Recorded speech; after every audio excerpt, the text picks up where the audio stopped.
And I've been asked to speak on the family. మరి కుటుంబాన్ని గురించి కొన్ని మాటలు జ్ఞాపకం చేయమని తెలియజేశారు. And I'm going to do so, but from a very different angle than you would expect. కుటుంబాన్ని గురించి నేను మాట్లాడుతున్నాను కానీ మీరు ఊహించిన విధంగా కాకుండా మరొక వేరే కోణంలో నేను మీతో మాట్లాడాలని ఆశపడుతున్నాను. The family is the most beautiful creation of God. దేవుని యొక్క సృష్టిలో కుటుంబం చాలా అద్భుతమైనటువంటిది. And the Christian family is perhaps the most beautiful of all that God made among people. దేవుడు ప్రజల్లో చేసిన వాటన్నిటిలో కూడా క్రైస్తవ కుటుంబం చాలా అద్భుతమైనది, అందమైనటువంటిది. We all know about that. ఆ విషయం మనందరికీ తెలిసినటువంటిదే. And the Bible is very clear as to how a Christian family should function. అయితే ఒక క్రైస్తవ కుటుంబం ఏ విధంగా కొనసాగాలో పరిశుద్ధ గ్రంథంలో దేవుడు చాలా స్పష్టంగా తెలియజేశాడు. The Christian family unit is supposed to be a mini church. మరి క్రైస్తవ కుటుంబం ఏ విధంగా ఉండాలని దేవుని ఉద్దేశం అంటే అది ఒక చిన్న సంఘముగా ఉండాలి. So a church is made up of many families which in themselves are little churches. మరి సంఘం అనగా అనేక కుటుంబాలు కలిసి వచ్చి ఒక సంఘముగా ఉంటున్నాము. అయితే ప్రతి ఒక్క కుటుంబం కూడా ఒక సంఘముగా ఉండవలసినది. And we know what the Bible says about it. As a family we must seek the Lord Jesus Christ. ఒక కుటుంబముగా మనం దేవుణ్ణి వెదకటానికి దేవుని వాక్యం ఏమని మనకు బోధిస్తున్నదో మనకు తెలుసు. We know all the practical things about the Christian family. క్రైస్తవ కుటుంబములో ఆచరించవలసిన ఆచరణాత్మక కార్యాలన్నీ కూడా మనందరికీ తెలిసినటువంటివి. We should have family prayer. మనందరికీ కుటుంబ ప్రార్థన ఉండాలి. Right, we should love each other. మరి కుటుంబంలో ఒకరినొకరు ప్రేమించుకోవాలి. We know the Bible says the husband should love the wife and the wife should submit to the husband. మరి పురుషుడు భార్యను ప్రేమించాలని, భార్య తన భర్తకు విధేయురాలై ఉండాలని మనకు తెలుసు. It's a beautiful picture of the relationship between Jesus and his bride the church. ఆ కుటుంబ సంబంధం ఎంత అద్భుతంగా ఉన్నదంటే యేసుక్రీస్తుకి తన వధువు అయినటువంటి సంఘానికి మధ్య ఉన్నటువంటి సంబంధాన్ని సూచిస్తున్నది. And it's the parents' responsibility to train up the child in the way that he should go. అయితే దేవుని సన్నిధిలో పిల్లలు నడవలసిన మార్గంలో వారిని నడిపించడం అది తల్లిదండ్రుల యొక్క బాధ్యత అయి ఉంటున్నదని మనకు తెలుసు. Children are called to honor their parents and obey them. మరి పిల్లలు మరి తల్లిదండ్రులను గౌరవిస్తూ దేవుని ఘనపరచాలని ఆ సంగతులు మనకు తెలుసు. That there should be love and understanding and submission and all these practical things. మరి అక్కడ ఒకరినొకరు అర్థం చేసుకోవటం, లోబడటం, ప్రేమ కలిగి ఉండటం, ఈ సంగతులన్నీ కుటుంబంలో చూస్తాం. And it's all true and it should be like that. ఇవన్నీ సత్యమైనవి, అలాగూ ఖచ్చితంగా మన కుటుంబాల్లో జరగవలసినవి. But I want to draw your attention this evening to a passage in the Gospel of Luke. ఈ సాయంకాల సమయంలో లూకా సువార్తలోని ఒక వాక్య భాగంలోనికి మీ దృష్టిని తీసుకుని వెళ్ళాలని ఆశపడుతున్నాను. I want you to read this passage with me. మరి నాతో కూడా కలిసి ఈ వాక్య భాగాన్ని మీరు చదవాలని ఆశపడుతున్నాను. And consider the implications of what the Lord Jesus said in this passage. ఈ వాక్య భాగంలో నుండి దేవుడి రాత్రి మనకు నేర్పిస్తున్నటువంటి విషయాలు ఏంటో మనం గమనిద్దాం. Luke chapter 14, we'll read verses 26 to 33. 26వ వచనం, లూకా సువార్త 14వ అధ్యాయం 26వ వచనం నుండి 33 వరకు దేవుని వాక్యాన్ని మనం చదువుదాం. ఎవడైనను నా యొద్దకు వచ్చి తన తండ్రిని, తల్లిని, భార్యను, పిల్లలను, అన్నదమ్ములను, అక్క చెల్లెండ్రను, తన ప్రాణమును సహా ద్వేషింపకుంటే వాడు నా శిష్యుడు కానేరడు. మరియు ఎవడైనను తన సిలువను మోసుకొని నన్ను వెంబడింపని ఎడల వాడు నా శిష్యుడు కానేరడు. మీలో ఎవడైనను ఒక గోపురము కట్టింపగోరిన ఎడల దాన్ని కొనసాగించుటకు కావలసినది తన యుద్ధ ఉన్నదో లేదో అని కూర్చుండి తగులుబడి మొదట లెక్క చూచుకొని ఎడల అతడు దాని పునాది వేసి ఒకవేళ దాన్ని కొనసాగింపలేకపోయినందున చూచువారందరూ ఈ మనుషుడు కట్ట మొదలుపెట్టను గాని కొనసాగింపలేకపోయినని అతని చూచి ఎగతాళి చేయసాగుదురు. మరియు ఏ రాజైనను మరి ఒక రాజుతో యుద్ధము చేయబోనప్పుడు తన మీదికి 20,000 మందితో వచ్చువారిని 10,000 మందితో ఎదిరింప శక్తి తనకు కలదో లేదో అని కూర్చుండి మొదట ఆలోచింపడా, శక్తి లేని ఎడల అతడు ఇంకను దూరముగా ఉన్నప్పుడే రాయబారము పంపి సమాధానం చేసుకొని చూచుండు కదా. ఆ ప్రకారమే మీలో తనకు కలిగినదంతయు విడిచిపెట్టని వాడు నా శిష్యుడు కానేరడు. This passage seems to be going against everything that we know about the Christian family. క్రైస్తవ కుటుంబాన్ని గురించి మనకు తెలిసిన వాటన్నిటికీ కొంచెం ఈ ప్యాసేజ్ వ్యత్యాసంగా మనకు అనిపించవచ్చు. In verse 26 Jesus says, if any man come to me and hate not his father and mother and wife and children and brethren and sisters, yea and his own life also, he cannot be my disciple. 26వ వచనం అంటున్నాడు, ఎవడైనా నా యొద్దకు వచ్చి తన తండ్రిని తల్లిని భార్యను పిల్లలను అన్నదమ్ములను అక్క చెల్లెలను తన ప్రాణమును సహా ద్వేషింపకుంటే వాడు నా శిష్యుడు కానేరడు. In other words, Jesus is saying that the greatest test of the Christian disciple క్రైస్తవ జీవితంలో ఒక క్రైస్తవ శిష్యుని యొక్క ప్రాముఖ్యమైన పరీక్ష ఏంటంటే is how he hates his family. తన కుటుంబాన్ని ఏ విధంగా ద్వేషింపగలుగుతున్నాడు. What is he talking about? అసలు ఇక్కడ ప్రభు ఏమని చెప్తున్నాడు? It sounds so contradictory to the rest of the Bible. ప్రభువు చెప్పినటువంటి మాటలన్నిటికీ ఇక్కడ పలుకుతున్న మాటకి చాలా వ్యతిరేకత కనబడుతున్నది. Did Jesus make a mistake? యేసు ప్రభు తన మాటలు ఏమైనా పొరపాటు చెప్తున్నాడా? We are so used to always listening to preachers talk about love. మరి ప్రసంగికులందరూ కూడా ప్రేమను గురించి మాట్లాడటం మనం అనేక సార్లు వినటానికి అలవాటు పడ్డాం. But we don't often listen to preachers talking about hatred. ఇప్పుడు ద్వేషాన్ని గురించి ఒక ప్రసంగికుడు మాట్లాడితే అలాంటి మాటలు మనం ఎక్కువగా విని ఉండం. Because it is very shocking. ఎందుకంటే ఈ మాట చాలా ఆశ్చర్యాన్ని కలుగజేస్తున్నది. I want you to understand మీరందరూ గ్రహించాలని కోరుతున్నారు that the greatest test, Jesus said, దేవుడు ప్రభు చెప్పినటువంటి గొప్ప పరీక్ష ఇక్కడ ఏంటి అంటే is in verse 27. 27వ వచనములో, మరియు ఎవడైనను తన సిలువను మోసుకొని నన్ను వెంబడింపని ఎడల వాడు నా శిష్యుడు కానేరడు. When he says, if any man doesn't hate his father, mother, brethren, sisters and all that, యేసుక్రీస్తు ప్రభువారు మరి తన తల్లిని తండ్రిని భార్యను పిల్లలను అక్కచెల్లెలను ద్వేషింపకుంటే అన్న మాట చెప్పినప్పుడు he's really not saying that we should develop a hatred towards our family members. ప్రభు చెప్పిన మాటలో అర్థం ఏంటంటే తండ్రి పట్ల తల్లి పట్ల భార్య పిల్లల పట్ల ద్వేషాన్ని పెంచుకోమని చెప్పట్లా. It is a comparative thing. అది ఒక పోలికతో ఆయన మాట్లాడుతున్నటువంటి మాట. When compared to something else, your love for your family should look like hatred. మరి వేరొక విషయంతో పోల్చుకున్నప్పుడు మరి దానికంటే నీ ప్రేమ ఇటు అధికముగా లేకుండా నీవు నీ కుటుంబాన్ని మరి ద్వేషించే వ్యక్తిగా ఉండాలి అని చెప్తా ఉన్నాడు. It's not really hatred, but అది నిజముగా ద్వేషాన్ని గురించి ప్రభు అక్కడ చెప్పట్లా. it is the sense that is given here అక్కడ ఇచ్చినటువంటి ఆలోచన ఏంటి అని అంటే is that we don't follow the desires of our family. మన కుటుంబం యొక్క కోరికల వైపే నీవు వెంబడించేటువంటి వ్యక్తిగా నువ్వు ఉండకూడదు. But we follow somebody else's desire. అయితే వేరొక వ్యక్తి ఆయన కోరినటువంటి ఆలోచన ప్రకారం మనం ముందుకు వెళ్ళవలసిన వారమై ఉన్నాం. And I will talk about that. దాని గురించి నేను మాట్లాడతాను. But you see, he said, if any man does not bear his cross, ఎవడైనను తన సిలువను మోయని ఎడల he cannot be my disciple. ఆయన నా శిష్యుడు కానేరడు అని ప్రభు అంటున్నాడు. What is the connection between hating your family members and bearing your cross? కుటుంబ సభ్యులను ద్వేషించటం గురించి చెప్తున్నాడు, ఇక్కడ సిలువను మోయటాన్ని గురించి చెప్తున్నాడు. అసలు ఈ రెండింటికి మధ్య ఉన్నటువంటి విషయం ఏంటి? We will come to that. దాని గురించి మనం ఆలోచన చేస్తాం. But before that, look at what he said in this verse. దానికి ముందుగా ఇక్కడ ప్రభు చెప్పిన మాటను ఒకసారి మనం ఆలోచన చేద్దాం. He says, if you come after me, మీరు నన్ను వెంబడింపగోరిన ఎడల, if you are a follower of me, ఒకవేళ మీరు నా శిష్యులుగా ఉండగోరిన ఎడల, you must bear your cross. నీవు నీ సిలువను ఎత్తుకొని నన్ను వెంబడించాలి. He's not saying bear my cross. యేసుక్రీస్తు ప్రభువారు నా సిలువను ఎత్తుకోండి అని చెప్పట్లా. He's saying bear your cross. మీ సిలువను ఎత్తుకొని నన్ను వెంబడించాడు, and follow after me. నన్ను వెంబడించమని చెప్తున్నాడు. And he says the person who carries the cross, ఎవరైతే తన సిలువను మోసుకొని వస్తాడో, is my true disciple. అతడే నా నిజమైనటువంటి శిష్యుడు అని అంటున్నాడు. Not everyone who claims to be a follower of Christ is a true follower. నేను యేసుక్రీస్తు శిష్యుని, యేసుప్రభు శిష్యుని అని చెప్పుకున్న ప్రతివాడు యేసయ్య శిష్యుడు కాదు. సిలువను మోస్తూ వెంబడించేటువంటి వాడే యేసయ్య శిష్యుడు. You may say, I love you so much, Jesus. యేసుక్రీస్తు ప్రభువా నేను నిన్ను ఎంతో ప్రేమిస్తున్నానని చెప్పవచ్చు. You might sing songs of praise and rejoice in his presence. లేక ప్రభువుని గురించి అద్భుతమైన పాటలు పాడుతూ ఆరాధిస్తూ ఆయన సన్నిధిలో ఆనందించవచ్చు. But unless you carry your cross, నీవు నీ సిలువను మోసేంత వరకు you're not a true disciple. నీవు నిజమైన శిష్యుడవు కాదు. A true disciple is one who bears his cross and follows after Christ. నిజమైన శిష్యుడు ఎవరనంటే తన సిలువను మోసుకొని ప్రభుని వెంబడించేటువంటి వాడే నిజమైన శిష్యుడు.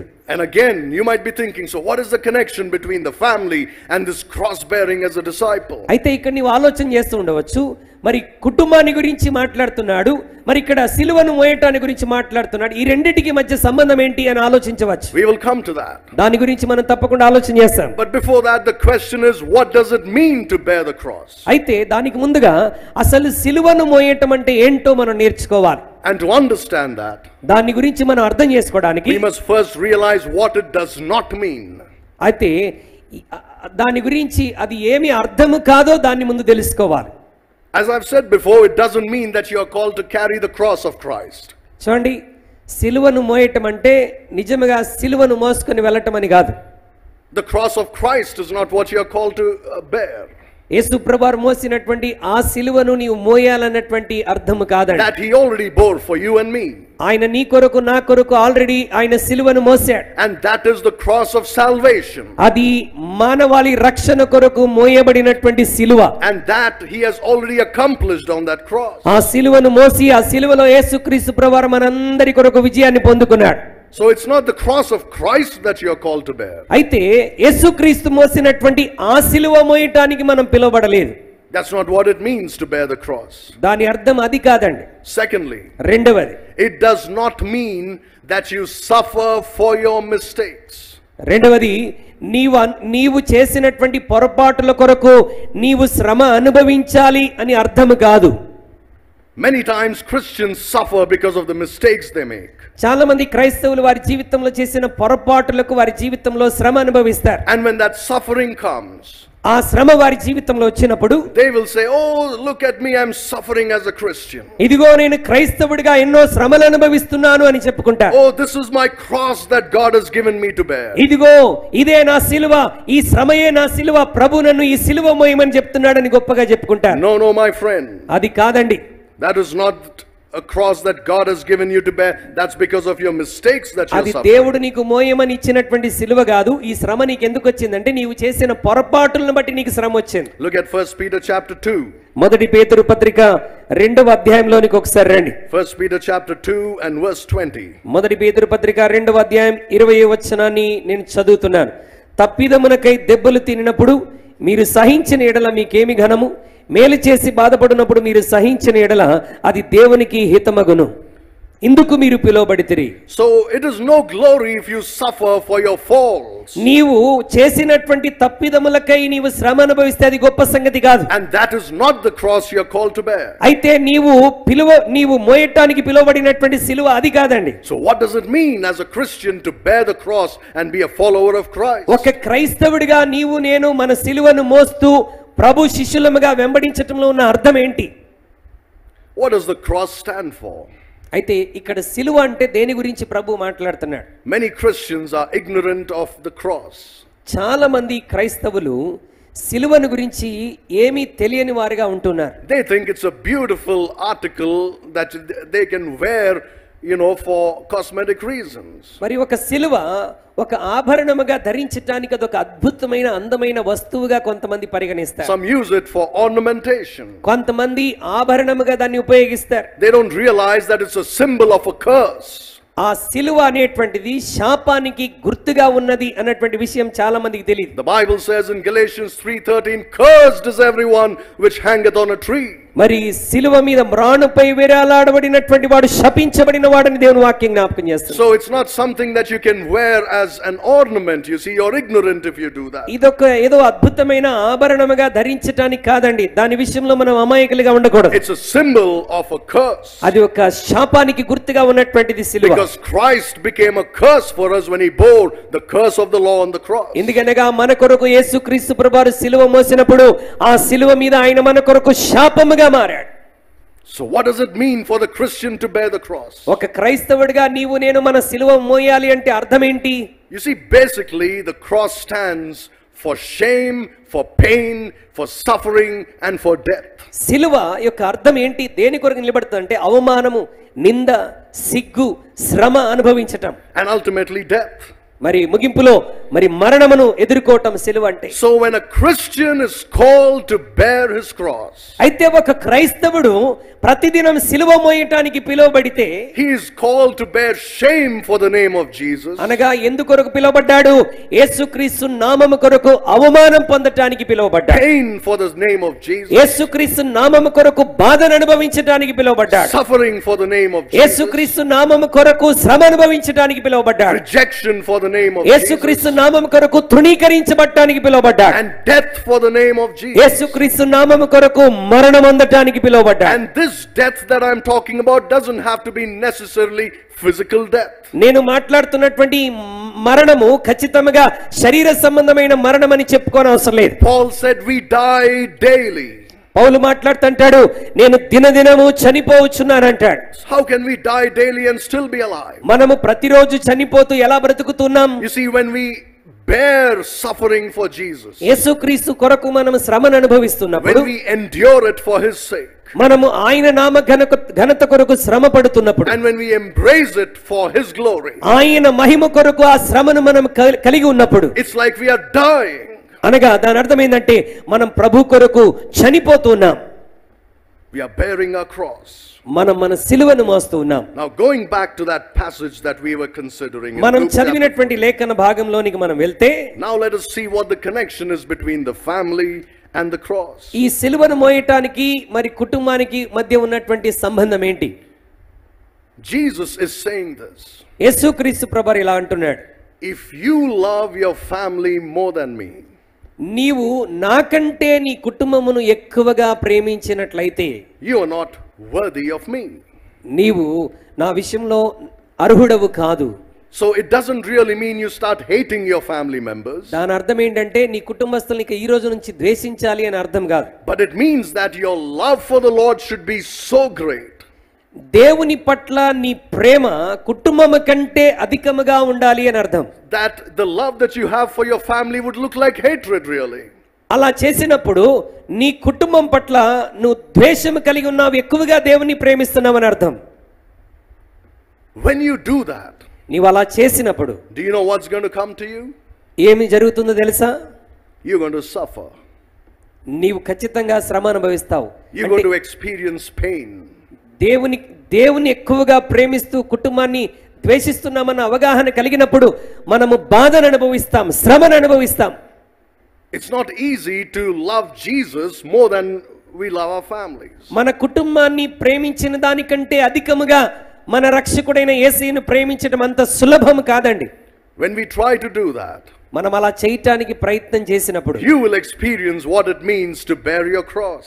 మరి సిలువను మోయటం అంటే ఏంటో నీకు స్పష్టంగా అర్థమవుతుంది. Now again let me tell you, it is loving Jesus more than loving your family. ఇక్కడ ద్వేషించడం అంటే అర్థం ఏంటంటే నీ కుటుంబం కంటే అధికముగా నీ యేసుక్రీస్తు ప్రభువారిని ప్రేమించాలని అర్థం. Look at Matthew chapter 10 మత్తయి సువార్త 10వ అధ్యాయంలోనికి ఒకసారి రండి. and verse 37. 37వ వచనం, తండ్రినైనను తల్లినైనను నాకంటే ఎక్కువగా ప్రేమించువాడు నాకు పాత్రుడు కాడు, కుమారునైనను కుమార్తెనైనను నాకంటే ఎక్కువగా ప్రేమించువాడు నాకు పాత్రుడు కాడు.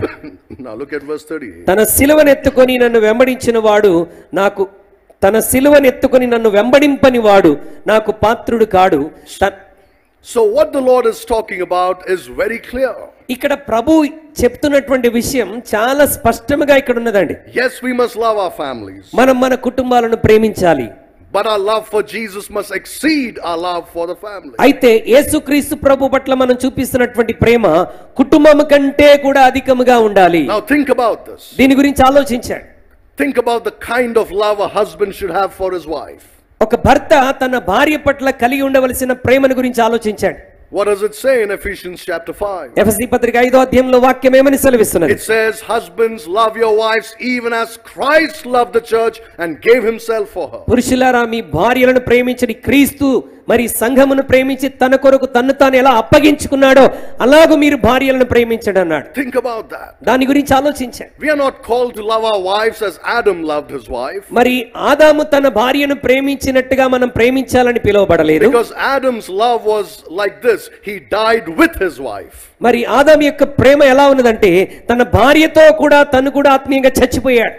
But the love of Christ is not like that. అయితే యేసుక్రీస్తు ప్రేమ అలాంటిది కాదండి. His love led him to die for us. యేసుక్రీస్తు ప్రేమ భార్య కొరకు చనిపోగలిగినటువంటి ప్రేమ. And that's the kind of love a husband is called to have for his wife. అనగా ప్రతి భర్త తన భార్య పట్ల అలాగూ ప్రాణం పెట్టగలిగినంత ప్రేమ కలిగిన వాడై ఉండాలి. But then the standard is raised when it comes to loving Christ. అయితే యేసుక్రీస్తుని ప్రేమించే విషయానికి వచ్చేసరికి నీ భార్యను ప్రాణమించేంతగా ప్రేమించిన దానికంటే ఇంకా ఉన్నతముగా నీ ప్రేమ దేవుని పట్ల ఉండాలి. Lord, is this possible even? అయితే ఇది ఏ విధంగా సాధ్యమవుతుంది? Can I love you more than I love my wife and my children? నా భార్య కంటే నా పిల్లల కంటే అధికముగా ప్రభువా నేను నిన్ను ప్రేమించగలనా?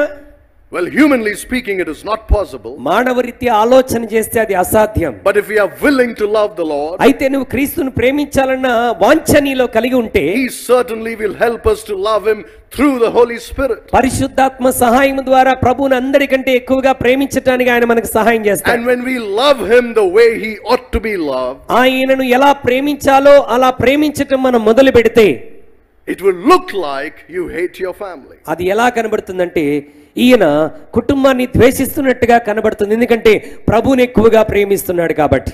And why does it look like that? అది అలా ఎందుకు కనబడుతుంది?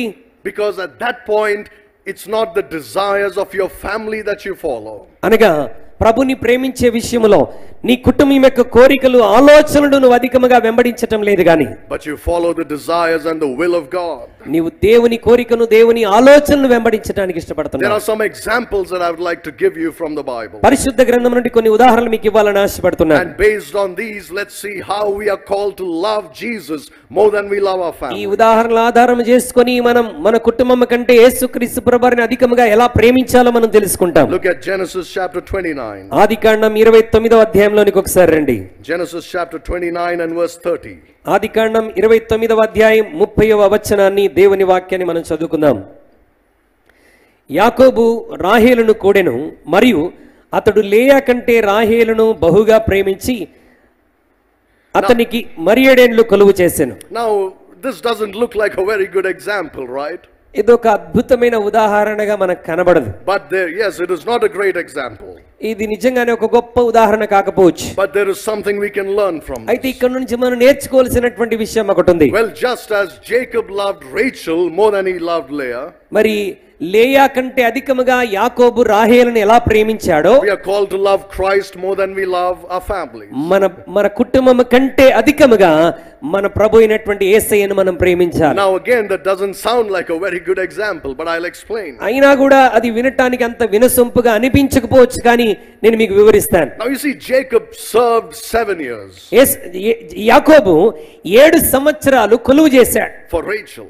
రాహేలు కొరకు 7 సంవత్సరాలు కొలువు చేశాడు. But her father deceived Jacob and gave her Leah. అయితే రాహేలు యొక్క తండ్రి యాకోబును మోసం చేసి రాహేలుకు బదులుగా లేయానిచ్చి పెళ్లి చేశాడు. Now Jacob did not say, "Oh, this is all cheating, I'm not going to accept this." ఇప్పుడు యాకోబు ఇలా అనలేదు, నువ్వు నన్ను మోసం చేశావు, నేను ఇది ఎప్పటికీ అంగీకరించనని చెప్పలా. He didn't say to Rachel, "Well, Rachel, I'm sorry, I worked so hard 7 years and now I got Leah." రాహేలుతో ఇలా చెప్పలే, రాహేలు నన్ను క్షమించు, ఇదిగో నీ కొరకే కొలువు చేశాను, గాని మరి అనుకోకుండా మీ నాన్న మీ అక్కతో నాకు వివాహం చేశాడు కనుక నీకు ఇక సారీ అని చెప్పలేదు. And I can't do anything about it. ఇప్పుడు నేనేమీ చేయలేని నిస్సహాయ స్థితిలో ఉన్నానని చెప్పలా. He quietly worked another 7 years. ఆయన మరలా ఏం చేశాడు, మరలా 7 సంవత్సరాలు రాహేలు కొరకు పని చేశాడు. He did not say, "I've worked so hard నేను చాలా కష్టపడి పని చేశానని చెప్పట్లా. and I'll just take what I got now as a result." ఇదిగో నేను కష్టపడి పని చేశాను, ప్రతిఫలంగా ఏమి పొందుకోవాలో అది పొందుకోగలిగానని చెప్పట్లా. He didn't say, "Okay, I'll settle for Leah, it's all right."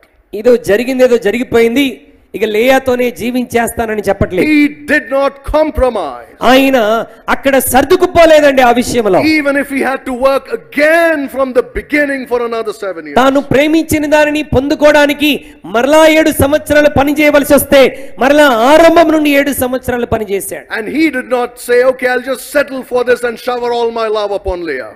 ఇదిగో నేను దీంతోనే సర్దుకుపోయి ఇక రాహేలుకు చూపవలసిన ప్రేమంతా లేయాకే చూపించేస్తానని అనుకోలా. He did not compromise. ఆయన అక్కడ కాంప్రమైజ్ అయిపోలేదు, సర్దుకుపోలేదు. When it comes to loving Jesus Christ, ప్రియమైన దేవుని బిడ్డలారా, నేనేం చెప్తున్నానంటే యేసును ప్రేమించే సంగతికి వచ్చినప్పుడు we have to go that extra mile. యాకోబు ఎలాగైతే ఎక్స్ట్రా మైల్ వెళ్ళి పని చేశాడో ప్రభువుని ప్రేమించే విషయంలో మనం కూడా అలాగ ముందడుగు వేయాలి. We have to do all that is required to prove that we love him more than we love our family. కుటుంబమును ప్రేమించిన దానికంటే యేసును ప్రేమించడానికి నువ్వు చేయవలసినటువంటి కార్యములన్నీ నీవు చేయాలి. You don't complain and say, "Lord, I already did so much for my family, now I don't have space in my heart anymore to show love to you." ప్రభువా, ఇదిగో నా కుటుంబం కొరకు నేను ఎంతగానో కష్టపడుతున్నాను, ఇక మరలా నిన్ను ప్రేమించడానికి నేను ఏమాత్రం ప్రయాసపడలేనని చెప్పడానికి వీల్లేదు. Jacob started all over again. యాకోబు మరలా ఆరంభము నుండి మొదలు పెట్టాడు. Because of the love that he had for Rachel. రాహేలు పట్ల తను కలిగి ఉన్న ప్రేమను బట్టి మరలా ఆయన కష్టపడి 7 సంవత్సరాలు పనిచేశాడు. We must love our Leah, that is our family. Don't get me wrong. మన లేయా ఎవరంటే మన కుటుంబం. We must love our family. మన కుటుంబాన్ని మనం ఖచ్చితంగా ప్రేమించాలి. There's no other way out of that. ఇక దాంట్లో వేరొక మార్గం ఏమీ లేదండి. నీ కుటుంబాన్ని ఖచ్చితంగా ప్రేమించాలి. But when it comes to loving the Lord, అయితే యేసుక్రీస్తుని ప్రేమించే విషయానికి వచ్చినప్పుడు we must go that extra mile. మనం ఇంకా ఎక్స్ట్రా మైల్ వెళ్ళి మనం ప్రభుని ప్రేమించాలి. And we must prove that our love for him is greater than our love for our family. మనం ఎలా రుజువు చేయాలంటే యేసుక్రీస్తు పట్ల మనం కలిగి ఉన్న ప్రేమ కుటుంబమును ప్రేమించిన దానికంటే అత్యధికముగా ఉన్నదని మనం రుజువు Now చేయగలగాలి. let me tell you something. ఒక విషయాన్ని చెప్పనివ్వండి. Jacob served 14 years. యాకోబు 14 సంవత్సరాలు పనిచేశాడు. Right? అవునా కదా? Did he serve 7 years for Leah and 7 years for Rachel? మరి లేయా కొరకు 7 సంవత్సరాలు, మరలా రాహేలును సంపాదించుకోవడానికి 7 సంవత్సరాలు పనిచేశాడా? Yes or no? అవునా కదా చెప్పండి. No. కాదండి. He worked every year of those 14 years only for Rachel. ఆ 14 సంవత్సరాలు ఎవరిని సంపాదించుకోవడానికి పనిచేశాడు? రాహేలును సంపాదించుకోవడానికి. Even when you show love to your family, it should be for the sake of Jesus Christ. నీ కుటుంబాన్ని నువ్వు ప్రేమిస్తున్నప్పటికీ ఎవరిని బట్టి నీ కుటుంబాన్ని ప్రేమించాలంటే యేసుని బట్టి నీ కుటుంబాన్ని ప్రేమించే వ్యక్తిగా If your love for your family is like the love of the people of the world, నీ ప్రేమ నీ కుటుంబం పట్ల లోక సంబంధమైనటువంటి ప్రజల ప్రేమలాగా ఉన్నట్లయితే there is nothing great about being a Christian then. నీవు క్రైస్తవుడిగా ఉండటంలో గొప్ప సంగతి ఏమీ లేదండి. You love your family for Jesus' sake. నీవు నీ కుటుంబాన్ని యేసుక్రీస్తు ఘనత కొరకు నువ్వు ప్రేమించాలి. You work for your family to take care of them for Jesus' sake. యేసు కొరకు నీ కుటుంబాన్ని ప్రేమించి వారి విషయంలో శ్రద్ధ వహించాలి. Because he is more worthy than your family. ఎందుకనగా నీ కుటుంబం కంటే ఉన్నతమైన అర్హత కలిగినటువంటి వాడు నీ ప్రభు. Just imagine if every Christian in a family thinks like this. ప్రతి కుటుంబంలోని క్రైస్తవుడు ఈ విధంగా ఆలోచించగలిగితే, that I will love my wife for Jesus' sake. నేను యేసయ్య కొరకు నా భార్యను ప్రేమిస్తాను. I will submit to my husband for Jesus' sake. నేను యేసయ్య కొరకు నా భర్తకు లోబడి జీవిస్తాను. I will bring up my children for Jesus' sake. యేసయ్య కొరకు ఆయన నామ ఘనత కొరకు నా పిల్లల్ని నేను పెంచి పెద్ద చేస్తాను. I will obey my parents for Jesus' sake. దేవుని యేసయ్య కొరకు నేను నా తల్లిదండ్రులకు విధేయుడనై జీవిస్తాను. Then we will not look at all the small troubles we have in the family. అలాగూ యేసయ్య కొరకు మనం ప్రేమించగలిగితే కుటుంబంలో వస్తున్నటువంటి చికాకులు, సమస్యలు, గొడవలకు మనం ఎక్కువ సమయాన్ని పెట్టం, వాటి గురించి ఆలోచించాలి. We will be able to love them in spite of their mistakes and falls. ఒకవేళ నీ కుటుంబ సభ్యులు జీవిత భాగస్వామే గాని, పిల్లలే గాని, తల్లిదండ్రులే గాని ఏదైనా పొరపాటు చేసినప్పుడు యేసయ్య కొరకు వారిని ప్రేమిస్తున్నావు గనుక ఆ పొరపాటులను భూతద్దంలో చూడవు.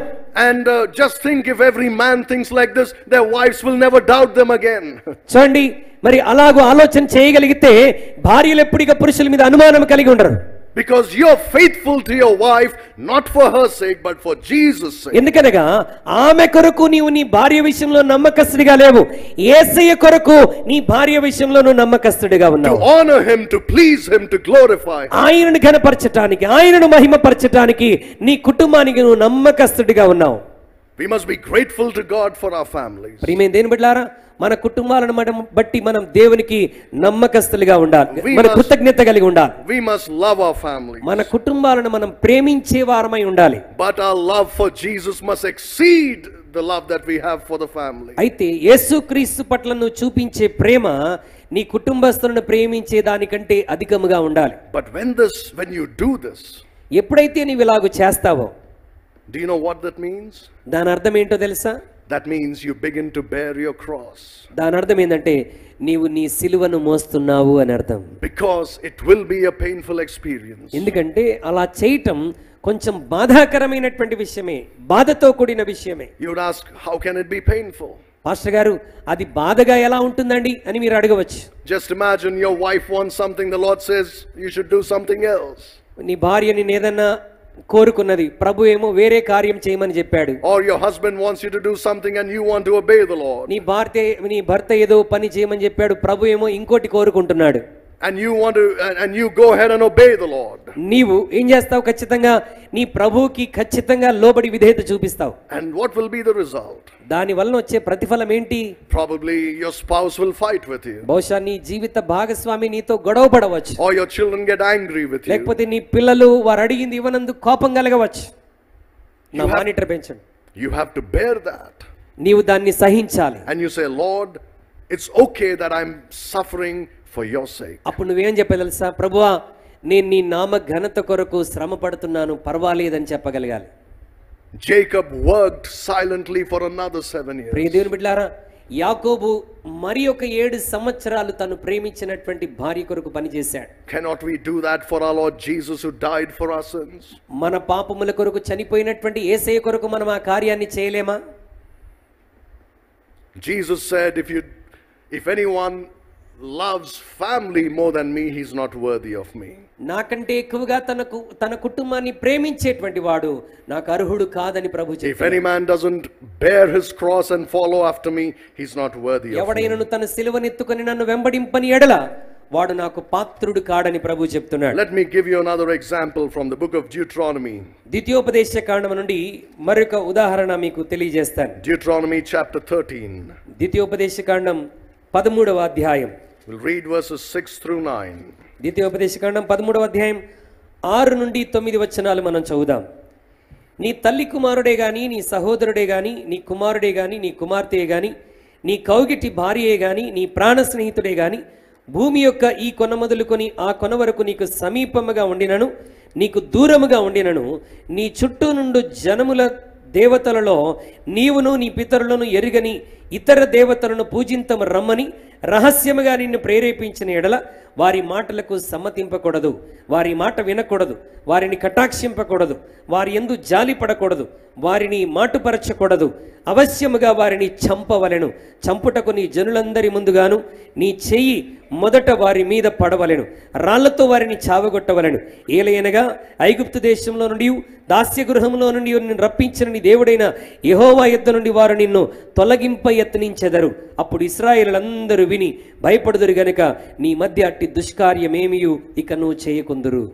Aren't you happy you're not under the Old Testament? పాత నిబంధన గ్రంథం క్రింద మనం ఉండనందుకు మీ అందరికి సంతోషంగా లేదా? Under the law of Moses, మోషే ధర్మశాస్త్రం క్రింద if your family members entice you to go away from God, నీ కుటుంబ సభ్యులు నిన్ను దేవుని యొద్ద నుండి దూరముగా తీసుకుని వెళ్ళటానికి ప్రయత్నం చేస్తే you must expose them and get them to be killed. వారిని బహిరంగంగా బయటికి తీసుకుని వచ్చి వారిని నువ్వు చంపాలి. And you must be the first one to throw the stone on them. అయితే నిన్ను దేవుని నుండి దూరం చేసిన వారిని చంపటంలో మొట్టమొదటి రాయి వేయాల్సిన వారు ఎవరో తెలుసా? నువ్వే. Well, thank God in the New Testament we are not called to kill anybody. క్రొత్త నిబంధనను బట్టి దేవునికి స్తోత్రం చెల్లించాలి. మనం ఎవరిని చంపడానికి మనకు అధికారం లేదు. Or else in most Christian families only one spouse would be alive. ఒకవేళ క్రొత్త నిబంధనలో కూడా అదే జరగాలని చెప్తే ఏ కుటుంబంలో కూడా ఒక్కరికంటే ఎవరు మిగిలి ఉండరు. Right? But what does this mean? అయితే మనం చదివిన ఈ ప్యాసేజ్ యొక్క అర్థం ఏంటి? We are called to love our families, మనం కుటుంబాన్ని ప్రేమించడానికి పిలువబడ్డాం. but not at the cost of our love for Jesus Christ. అయితే యేసును ప్రేమించడానికి వెల చెల్లించేంతగా నీ కుటుంబాన్ని ప్రేమించకూడదు. What happens oftentimes is that we love our family so much చాలా సందర్భాల్లో జరిగేది ఏంటంటే మన కుటుంబాలను మనం చాలా ప్రేమిస్తాం. that even if they become the cause of us going aside from walking with the Lord, దేవునితో నడిచే విషయంలో దేవుని నుండి ఒకవేళ మనం దూరమైపోతున్నప్పటికీ we say it's okay, it's my family. పర్లేదులే, నా భార్య కొరకే కదా, నా భర్త కొరకే కదా, ఏం కాదులే అనుకుంటాం. When they do something that takes you away from the Lord, ఒకవేళ నీ కుటుంబంలో నీ కుటుంబస్తులను సంతోషపరచడానికి నువ్వు చేసే కార్యము నిన్ను దేవుని సన్నిధి నుండి దూరముగా తీసుకుని వెళ్తే we say it is all right. చాలాసార్లు ఏమంటాం అంటే పర్వాలేదులే, We don't want to hurt them. అయ్యో నా భార్యని నా భర్తని నేను గాయపరచకూడదు కదా, We want to keep them happy.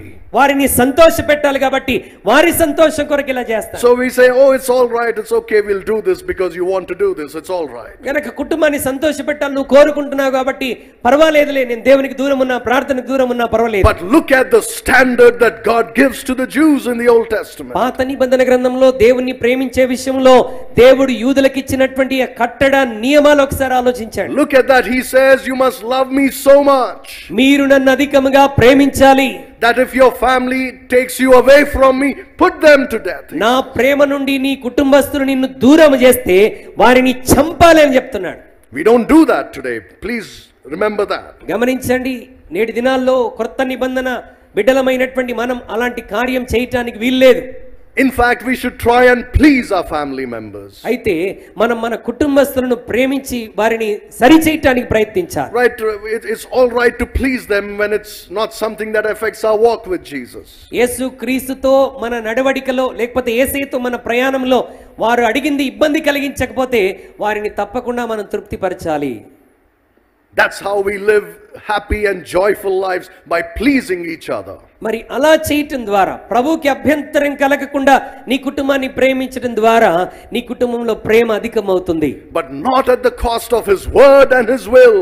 అయితే ఆయన వాక్యానికి ఆయన చిత్తానికి వ్యతిరేకంగా వెల చెల్లించేదిగా ఉండకూడదు. We must please the Lord first. అయితే నీవు మొదట దేవునికి ప్రీతికరంగా ఉండాలి. And that means sometimes we hurt the feelings of our family members. అనగా కొన్నిసార్లు దేవుణ్ణి ప్రేమించడానికి ఒకవేళ కుటుంబ సభ్యులకు గాయము కలిగించేటువంటి అవకాశం రావచ్చు. Even then we please the Lord. అయినప్పటికీ నువ్వు దేవుణ్ణే మొదట ప్రేమించే వ్యక్తిగా ఉండాలని When you do that, నీవు అలా చేయగలిగితే you will certainly experience pain in your heart. అలా చేయట ద్వారా నీ హృదయంలో తప్పకుండా గాయాన్ని బాధను అనుభవించాల్సి వస్తుంది. And then you say to the Lord, Lord, it's okay, I'm bearing my cross for అప్పుడు you. నువ్వు ప్రభుతో ఏం చెప్పగలవు? ప్రభువా, ఇదిగో నీ సిలువను నేను మోస్తున్నాను గనుక ఇది సహిస్తాను, పర్వాలేదని You చెప్పగలవు. bore the pain and the suffering of the cross for my sins. ప్రభువా, ఇదిగో నా పాపముల కొరకు నీవు సిలువను మోసి బాధ అనుభవించావు కదా, ఇప్పుడు నేను కూడా బాధ అనుభవిస్తాను, పర్వాలేదు. I will bear my cross to please you. ప్రభువా, ఇదిగో నిన్ను ప్రేమించటానికి నీకు ప్రీతికరంగా ఉండటానికి నా సిలువను నేను కూడా మోస్తున్నాను. Even if it means I hurt the feelings of my family. ఒకవేళ నా కుటుంబ సభ్యుల భావోద్రేకాలు నేను గాయపరిచినప్పటికీ ప్రభువా, ఇదిగో నిన్ను ప్రేమించటానికి And ఇష్టపడుతున్నాను. by the way, let me say this, మరి ఈ సందర్భంలో ఈ విషయాన్ని చెప్పనివ్వండి. especially to the men. ప్రత్యేకంగా పురుషులతో నేను చెప్తున్నాను. Don't read such verses and say, well, the Bible says I can do these things to my family. నీవు ఇప్పుడు ఇంటికి వెళ్ళిపోయి రాత్రి భార్య దగ్గర ఇదిగో బైబిల్ ఇలా చెప్తుంది కాబట్టి నేను ఇలా ఇలా చేసేస్తానని చెప్పడానికి వీల్లేదు. That's the Old Testament. అది పాత నిబంధన గ్రంథంలో చెప్పబడింది. You cannot even beat your wife. That's not only a crime, it's a sin against God. దేవుని వాక్యంలో క్రొత్త నిబంధన ప్రకారం ప్రియమైన దేవుని బిడ్డలారా, నీ భార్య మీద నీ చేయి చేసుకొనకూడదు, అది పాపముతో సమానం. దేవుడు దానికి అనుమతించట్లేదు. But you may hurt their feelings because you're obeying the Lord. వారి ఫీలింగ్స్ ని ఒకవేళ నువ్వు గాయపరుస్తున్నావేమో దేవునికి లోబడటం ద్వారా. You must pray, Lord, help them to understand. నువ్వు ప్రభుని ప్రేమించేటప్పుడు కుటుంబం ఆటంకముగా వస్తే నువ్వు ప్రభుకు ప్రార్థన చేయాలి. ప్రభువా, వారు నన్ను అర్థం చేసుకోవడానికి సహాయం చేయండి అని ప్రార్థన చేయాలి. Let them also seek to do your will, O Lord. ప్రభువా, నేను నిన్ను ప్రేమించినట్టుగాని, నేను నిన్ను ప్రేమించడానికి ఆశపడుతున్నట్టుగాని వాళ్ళు కూడా అలాగే సహకరించడానికి కృప చూపించు ప్రభువా అని ప్రార్థించాలి. But I will not compromise when it comes to obeying you. ప్రభువా, ఇదిగో నీకు విధేయత చూపించే విషయంలో నేను ఎట్టి విషయంలో కాంప్రమైజ్ అవ్వను అన్నటువంటి ఒప్పందం దేవునితో కలిగి ఉండాలి. No matter who that person is, ఆ వ్యక్తి ఎవరైనప్పటికీ, no matter how much you love that person, నీవు ఆ వ్యక్తిని ఎంతగా ప్రేమిస్తున్నప్పటికీ, no matter how much you respect that ఆ person, వ్యక్తిని నువ్వు ఎంతగా గౌరవిస్తున్నప్పటికీ you cannot do so more than the Lord. దేవుని కంటే ఎక్కువగా నువ్వు వారిని ప్రేమించడానికి వీల్లేదు. If the Lord says one thing దేవుడు ఒక విషయాన్ని చెప్పినప్పుడు and they say something else, వారు మరొక విషయాన్ని చెప్తూ, నీ కుటుంబస్తులు మరొక విషయం చెప్తుంటే you obey the Lord. నీవు దేవునికే లోబడాలి. That's how you show that you love Him more than anyone else on earth. అలా చేయటం ద్వారా ఈ భూమి మీద ఉన్న వారందరిలో కంటే నీవు దేవుణ్ణి అధికంగా ప్రేమిస్తున్నావని అర్థం. It means you're carrying your cross. దాని అర్థం ఏంటంటే అలా చేస్తున్నప్పుడు నువ్వు బాధ అనుభవిస్తున్నావు గనుక ఆ బాధ నీవు సిలువను మోస్తున్నావని అర్థం. Let's look at another example quickly. మరొక ఉదాహరణ త్వరగా చూద్దాం. Look at Genesis chapter 22, something you're very familiar with. ఆదికాండం 22వ అధ్యాయం మీ అందరికీ తెలిసిన వాక్య భాగం. Genesis chapter 22, let's read firstly verses 2 to 4. 2 నుంచి 4 వచనాలు మనం చదువుదాం. అప్పుడు ఆయన, నీకు ఒక్కడైన నీ కుమారుని అనగా నీవు ప్రేమించు ఇస్సాకును తీసుకొని మోరియా దేశమునకు వెళ్ళి అక్కడ నేను నీతో చెప్పబో పర్వతములో ఒక దాని మీద దహన బలిగా అతన్ని అర్పించమని చెప్పాను. తెల్లవారినప్పుడు అబ్రహాము లేచి తన గాడిదకు గంత కట్టి తన పనివారిలో ఇద్దరిని తన కుమారుడు ఇస్సాకును వెంటబెట్టుకొని దహన బలి కొరకు కట్టెలు చీల్చి లేచి దేవుడు తనతో చెప్పిన చోటికి వెళ్ళాడు. 3వ నాడు అబ్రహాము కన్నులెత్తి దూరం నుండి ఆ చోటును చూచి తన పనివారితో, మీరు గాడితో ఇక్కడే ఉండుడని చెప్పాడు. Now look at how God addresses Abraham. దేవుడు అబ్రహాముతో ఎలా మాట్లాడుతున్నాడో చూడండి. It's like he's poking him. ఎలా ఉందంటే అబ్రహామును దేవుడు తన మాటలతో పొడుస్తున్నట్టుగా ఉంది. He says, take now thy son, thine only son Isaac. అబ్రహామా, నీకు ఒక్కడైన నీవు ప్రేమించే నీ కుమారుడైన ఇస్సాకును తీసుకొని రమ్మని చెప్తున్నాడు. Whom thou lovest, he says. నీ ఎక్కువగా ప్రేమిస్తున్న నీ కుమారుడైన ఇస్సాకును. And offer him as a sacrifice to me on the నీవు mountain I will ప్రేమించే show నీ you. కుమారుడైన ఇస్సాకును మోరియా దేశంలో నేను చూపించి పర్వతం మీద బలిగా అర్పించమంటున్నాడు. What a shocking thing this is. ఎంత మరి షాకింగ్ కి గురి చేసేటువంటి మాట చూడండి. What is God trying to do? We all know that. ఇక్కడ దేవుడు ఏం చేయడానికి ప్రయత్నం చేస్తున్నాడు మనందరికీ తెలుసు. He's testing Abraham దేవుడు అబ్రహామును పరిశోధిస్తున్నాడు. to see if he would love his son or God more. కుమారుని ఎక్కువగా ప్రేమిస్తున్నాడా, దేవుణ్ణి ఎక్కువగా ప్రేమిస్తున్నాడా అని తెలుసుకోవడానికి ప్రభు ప్రయత్నం చేస్తున్నాడు. By the way, did you know that according to the Bible, మరి మీ అందరికీ తెలుసా దేవుని వాక్య ప్రకారముగా what true love is? నిజమైన The greatest example of love. మరి నిజమైన ప్రేమకు గొప్ప ఉదాహరణ ఏంటి? Right, we have grown up in a culture which says the greatest love is the love of a mother. మరి మనం ఎలాంటి వాతావరణం పెరిగామంటే లోకంలో అన్ని ప్రేమల కంటే గొప్ప ప్రేమ ఏదని చెప్తాం? తల్లి ప్రేమ అని చెప్తాం. But you should think biblically always. అయితే మనం ఎప్పుడు కూడా వాక్యాన్ని ఆధారం చేసుకొని మనం ఆలోచించాలి. The greatest example of love is not the love of a mother for her child, which is great, no doubt about it. లోకంలో అన్ని ప్రేమల కంటే అధికమైన ప్రేమ తల్లి అని చెప్పడానికి వీల్లేదు. ఆఫ్ కోర్స్ తల్లి ప్రేమ గొప్పదే కావచ్చు. There's no doubt, it is very great. దాంట్లో సందేహమేమీ లేదు, అది గొప్ప ప్రేమే. And most of the times it's the mother who does all the sacrifices for the child. చాలా సందర్భాల్లో పిల్లల కొరకు తల్లి అందరికంటే ఎక్కువగా త్యాగాలు చేసేస్తుంది. But according to the Bible, అయితే బైబిల్ ప్రకారముగా the greatest love గొప్ప ప్రేమ is the love that a man has for his son. మరి ఒక వ్యక్తి తన కుమారుడి పట్ల కలిగి ఉన్నటువంటి ప్రేమ గొప్ప ప్రేమ. Because the greatest love is the love that God has for his son Jesus Christ. ఎందుకనగా పరలోకపు తండ్రి తన కుమారుడైన యేసుక్రీస్తు పట్ల కలిగి ఉన్న ప్రేమ అన్ని ప్రేమల కంటే గొప్ప ప్రేమ.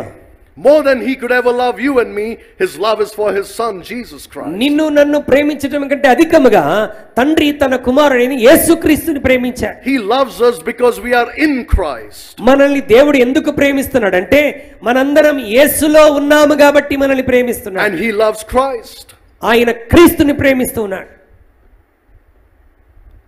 So you can imagine God is saying to Abraham, దేవుడు అబ్రహాముతో చెప్పేదాన్ని ఒకసారి ఊహించుకోనండి. take your son and go and sacrifice. అబ్రహామా, నీ కుమారుని తీసుకుని వచ్చి దహన బలిగా నాకు That అర్పించమంటున్నాడు. son whom you love, నీవు ప్రేమించు నీ కుమారుడైన ఇస్సాకు, your only son. నీకు ఒక్కడై ఉన్న నీ కుమారుని. What did Abraham do? We know what he did. Abraham ఏమి చేశాడో మనకు తెలుసండి. Look at verses 9 and 10. 9-10 వచనాలు చూద్దాం. అలాగూ వారిద్దరూ కూడి వెళ్ళి దేవుడు అతనితో చెప్పిన చోటికి వచ్చినప్పుడు అబ్రహాం అక్కడ బలిపీఠం కట్టి కట్టెలు చక్కగా పేర్చి తన కుమారుడు ఇస్సాకును బంధించి ఆ పీఠం పైన ఉన్న కట్టెల మీద ఉంచెను. అప్పుడు అబ్రహాము తన కుమారుని వధించుటకు తన చెయ్యి చాపి కత్తి పట్టుకొనగా He did not even doubt for a moment that he was going to kill his son. తన కుమారుని చంపే విషయంలో ఒక్క సందేహం కూడా అబ్రహాముకు లేదండి. In his mind, he's already done that. తన మనసులో ఎప్పుడో కుమారుని చంపేసేసాడు. As far as God is concerned, Abraham really sacrificed his son. దేవుని విషయంలో అబ్రహాము దేవుడు అడిగిన మరుసటి క్షణమే తన మనసులో తన బిడ్డని చంపేసుకున్నాడు. Look at verse 12. 12వ వచనం చూడండి. అప్పుడు ఆయన, ఆ చిన్నవాని మీద చెయ్యి వేయకుము, అతన్నేమీ చేయకుము, నీకు ఒక్కడై ఉన్న నీ కుమారుని నాకు ఇయ్య వెనుక తీయలేదు గనుక నీవు దేవునికి భయపడువాడవని ఇందువలన నాకు కనబడుచున్నదనెను. You know what God is saying here? You have already given him to me. నీవు నాకెప్పుడో నీ కుమారుని బలిగా ఇచ్చేశావు. Even though you literally didn't kill him. నీవు శారీరకంగా ఇప్పుడు అతన్ని చంపనప్పటికీ నేను అడిగిన వెంటనే నీ కుమారుని నాకు ఇచ్చేశావు. And that's why the writer of Hebrews says that Abraham really sacrificed his son. హెబ్రీయులకు రాసిన రచయిత అందుకే ఆయన అంటా ఉన్నాడు, విశ్వాసమును బట్టి అబ్రహాము తన కుమారుడైన ఇస్సాకును దేవునికి బలిగా ఇచ్చివేశాడు. Though he didn't really sacrifice. నిజముగా ఆయన కత్తితో తన బిడ్డను చంపనప్పటికీ అబ్రహాము బలి ఇచ్చేసిన దాంతోనే సమానం.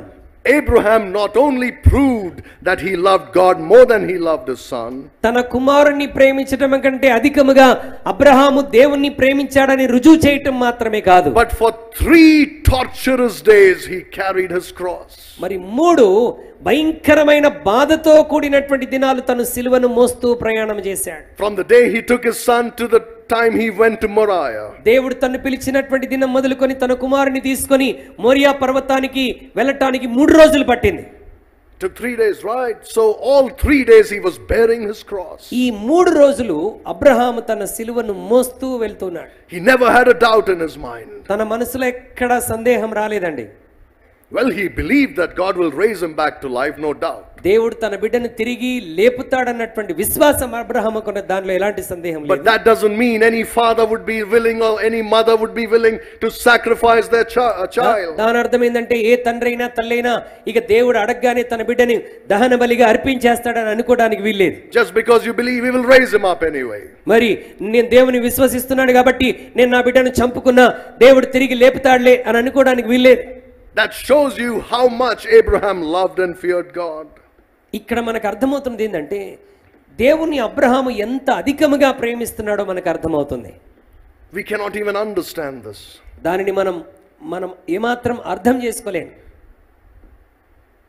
We are called to place our families upon the altar before God. ప్రియమైన బిడ్డలారా, ఈ రాత్రి మనం పిలువబడిన పిలుపు ఏంటంటే మన కుటుంబాలను దేవుని బలిపీఠం మీద మనం పెట్టవలసిన వారమై ఉన్నాం.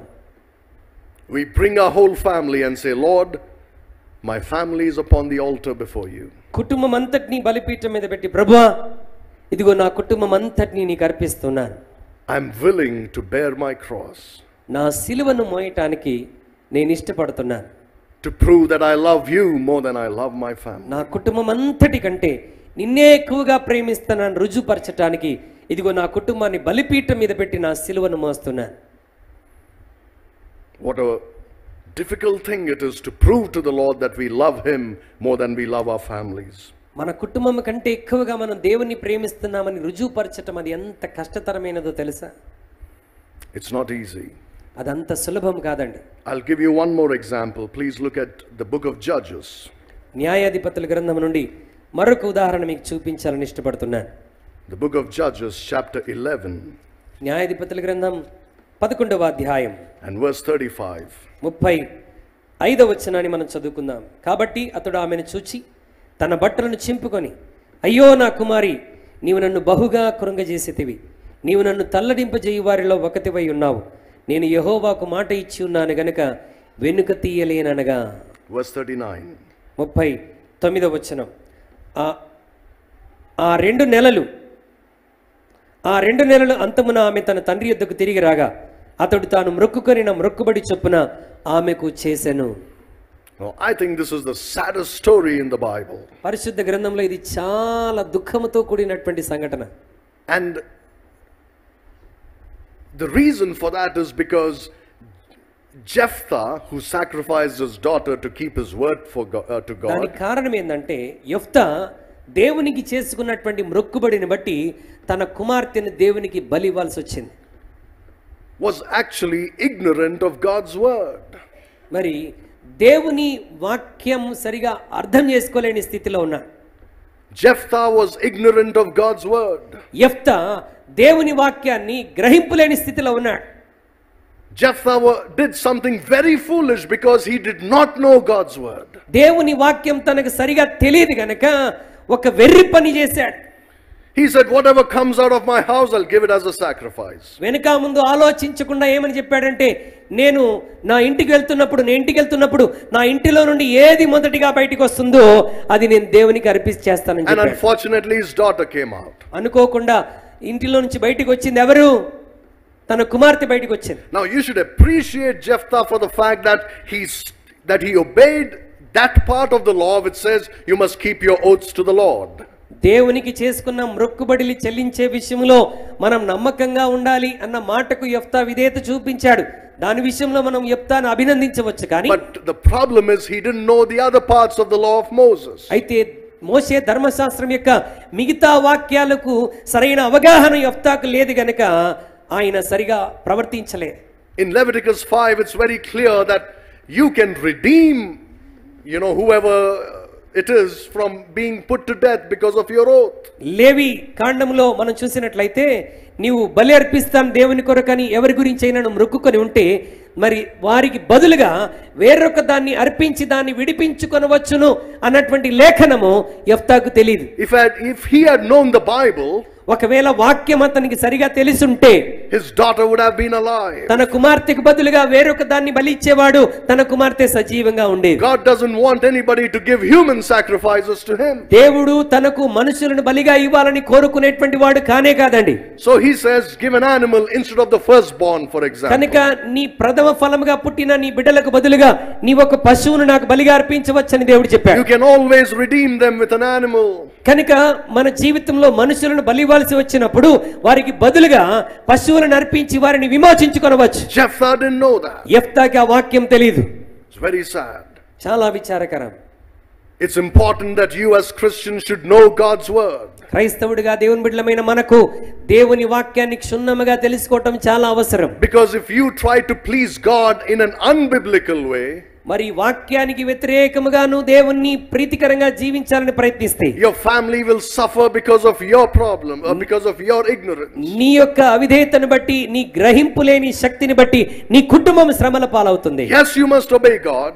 నీవు దేవునికి లోబడాలి, కరెక్టే. And you must love him more than your family. నీ కుటుంబం కంటే దేవుని అధికంగా ప్రేమించాలి, కరెక్టే. But you must do so biblically. అయితే అది ఎలా చేయాలి? వాక్యానుసారంగా చేయాలి. If a man tries to love God more than his family in an unbiblical way, వాక్యమునకు వ్యతిరేకముగా, వాక్యము లేకుండా దేవుని అందరికంటే ఎక్కువగా ప్రేమించడానికి ప్రయత్నం చేస్తే your family will suffer and you will be responsible for it. నీ కుటుంబం శ్రమల పాలవుతుంది, దానికి నీవే బాధ్యుడవు. Do you think God was happy with Jephthah's sacrifice? యెఫ్తా అర్పించినటువంటి బలిని బట్టి దేవుడు ఏమైనా సంతోషించాడా? Oh, how wonderful, Jephthah, you killed your daughter for me. యెఫ్తా నా కొరకు మొక్కుబడి చేసుకున్న ప్రకారం నీవు నీ కుమార్తెను బలి ఇచ్చావు అని దేవుడు యెఫ్తాని ఏమైనా అభినందించాడా? It is the same God who said to Abraham, Abraham, do not slay your son. మరి ఈ దేవుడు ఏ దేవుడు అంటే అబ్రహాము బలి అర్పిస్తున్నప్పుడు అబ్రహామా నీ కుమారుడికి ఏ హాని తలపెట్టవద్దని చెప్పినటువంటి దేవుడు ఈ దేవుడు. He never told Jephthah, give your daughter as a sacrifice. యెఫ్తా నీ కుమార్తె నాకు బలిగా ఇవ్వమని దేవుడు ఏమైనా చెప్పాడా? Jephthah didn't know God's word. యెఫ్తాకు దేవుని వాక్యం తెలీదు. దేవుని వాక్య విషయంలో అజ్ఞానిగా ఉన్నాడు.